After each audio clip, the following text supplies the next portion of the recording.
সিলেটের হযরত শাহজালাল রহমাতুল্লাহি আলাইহি মাজারে ৭০০ বছরের ইতিহাসে এই প্রথমবার প্রকাশ্যে দানবাক্সের টাকা গণনা করা হচ্ছে।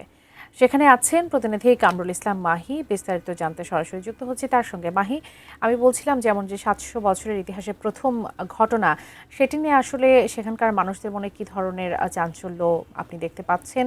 কি বলছেন তারা?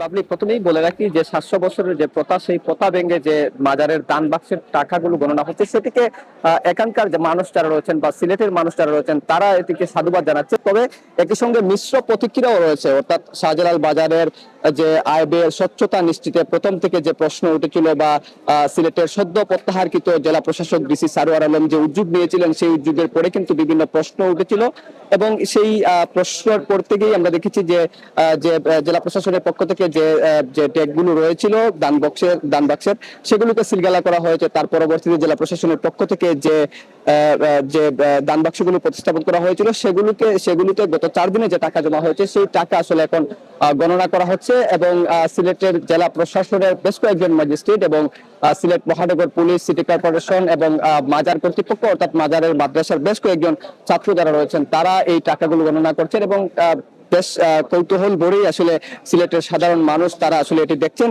এবং মাজারের দান বাক্সের আমরা দেখছি টাকার পাওয়ার পাশাপাশি অনেকেই চিঠি রেখেছেন, অনেকে সোনার বা আংটি কিংবা গলার হার এরকম অনেক কিছু পাওয়া গেছে। তবে জেলা প্রশাসন সূত্র আমাদেরকে যেমনটি জানিয়েছে যে এই টাকার এখন যে গণনা হচ্ছে, সেই গণনা প্রক্রিয়া শেষে আসলে এই টাকা আসলে কোথায় কিভাবে খরচ করা হবে সেটি আসলে তারা নির্ধারণ করবেন। তো সব মিলে বলা চলে এখনো পর্যন্ত এই গণনা চলছে। হয়তো আমরা পরবর্তী বুলেটিনে আরো নিশ্চয়ই বিস্তারিত জানাতে পারবো। বাবলি।